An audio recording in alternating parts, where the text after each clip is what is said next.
2010 ngenza i-operation, then ngangabe ngisabona total ngo-2011. Kwaba buhlungu kakhulu.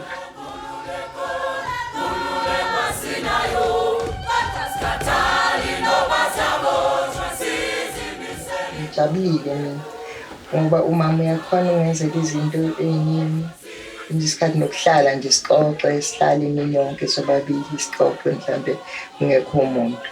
Indodakazi uyakwazi ukuthi angifudumezele ukudla, anginikeze, ngidle ngijuice, ngiphuze, kube mnandi.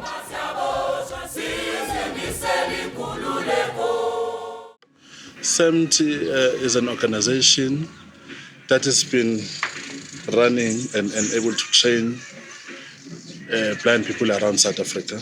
It's an NGO that was formed by Mr. Ian Hutton.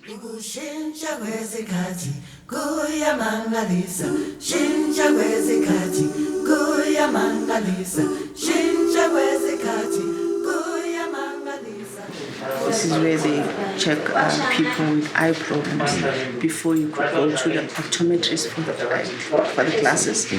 So if you've got a painful eye and all these other things, you need to see the specialist first. Before I worked here as an occupational therapy assistant, I went for a course on community-based rehabilitation. We were learning about the different types of disabilities, and we did a crash course for a week for orientation and mobility. But I felt it wasn't enough for us to know exactly what is need to be done, and the fact that when the government talks about assistive devices, they only talk about wheelchairs, walking sticks, frames, and hearing aids. And then I was given blind patients to do some training with them. I felt that blinds are not being taken care of. I remember we tried to order the canes, the watches, and the level indicators, but I felt it's not enough for them because you can't just give a person a cane without being trained. In our area, there's a lot of people who are blind, and there was nothing that's being done for them except them being given disability grant. I decided to contact Ian, ask if they could assist us because I knew about the orientation and mobility. And then he said if I could get maybe a list of 10 people, then they can send somebody. And then eventually I found out there were like more than that. And then I sent the list to him. And then he made an arrangement to send Bongani to come and help. Tapsila was the one who brought me here. And she explained to me that there's a lady that she knew, and she's very keen. In fact, she noticed that she's struggling and she needs training because she's the one that... Then we came here and I trained her. In fact, I did some assessment. I found that she's keen, but she's a little bit shy and she had that anxiety.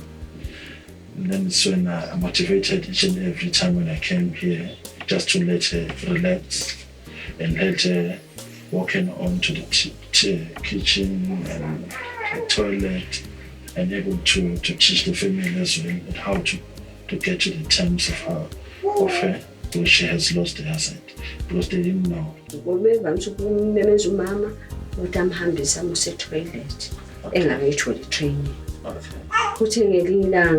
Yena waphuma umama engekho. Yebo bengiphuma ngilandele ngibheke ukuthi ngifika ngiphethe uhamba kahle yini. Mase ngibone ukuthi hayi uhamba kahle. Ayisajabula kakhulu manje sethole training ngoba ukuthi mawufika la ubengakwazi ukuhlala kulesitulo. I had to train her the skills of daily living, how to pour water and how to make tea, how to correct yourself when you are cleaning, how to make sure that your bed has been made properly, those kind of things. It did help her a lot, especially how to identify money, how to use your cell phone. It did help her a lot.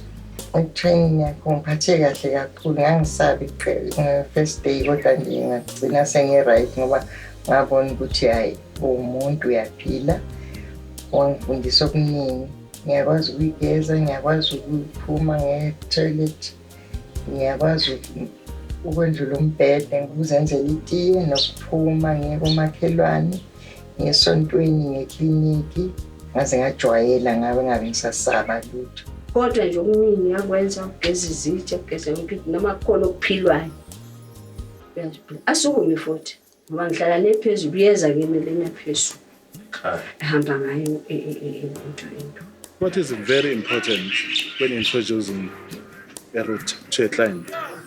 You need to make sure that all the senses have been developed and the cane techniques are also good as well. Because now the cane is on this side, so my foot is this side, each and every time.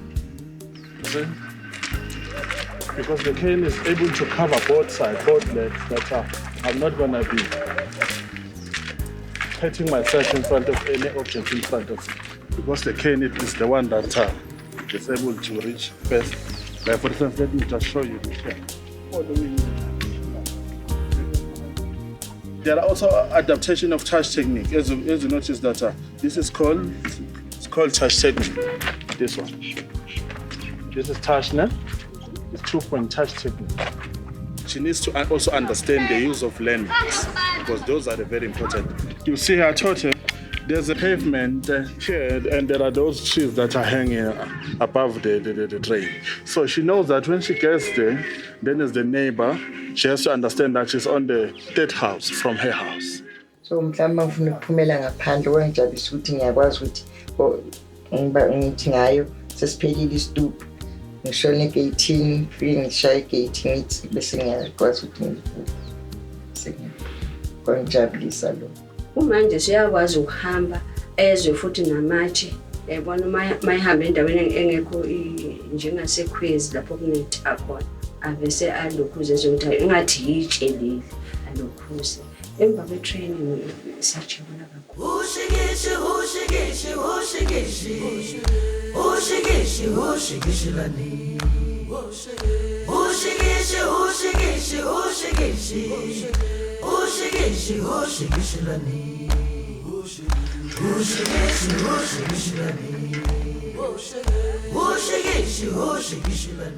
Bathenga lutho nje. Ebona njengathi nje. Kwahamba basethi bayomsiza ngithi uSithembi basiza isolele elinye la ngaboni. Bahamba ke Maritzburg bayamsiza. Benze operation. Bamenza le operation bamnika ibuzo ukuthi angahlatshwa ilanga mayihamba la kunelanga khona. Wahamba ke. Hayi wasengitshela usethi hayi manje amehlo ngathi asabona omabili. Ngoba manje esho nje manje wathi sekumnyama kakhulu ke manje qala ukuthi sibone isithunzi manje asaboni lutho.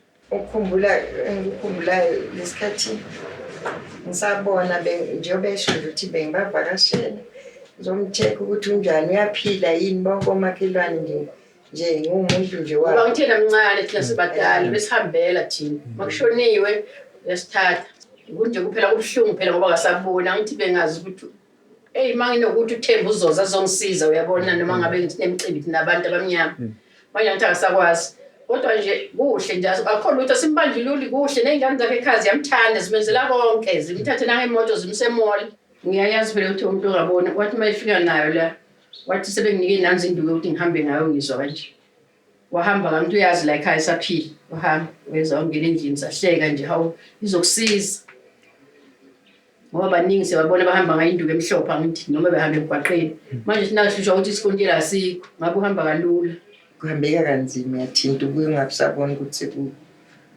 usukuphi kanti makuyisikuntela nje hamba waya straight.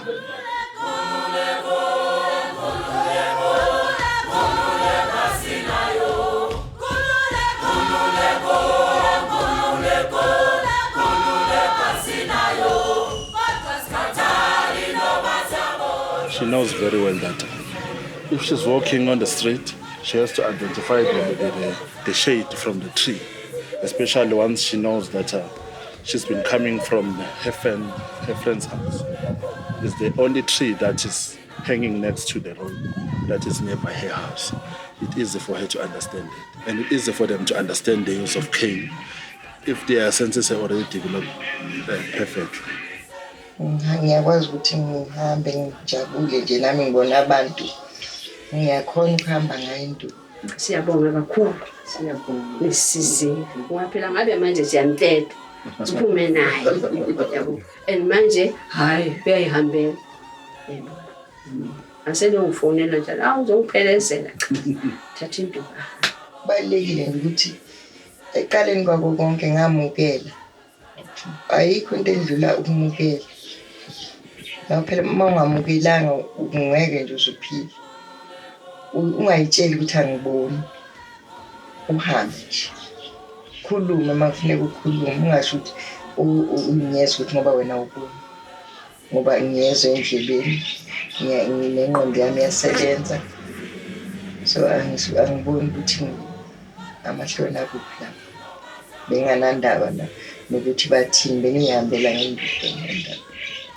It makes me happy that I've changed lives, especially the ones that they were in need of help, like the ones that were kept in the dark, not knowing what to do. Then once they get training, they're able to do all the things they were willing to do by themselves. So that makes me happy, especially each and every time if I'm able to achieve that, then there's something that is precious to me, especially in my whole life.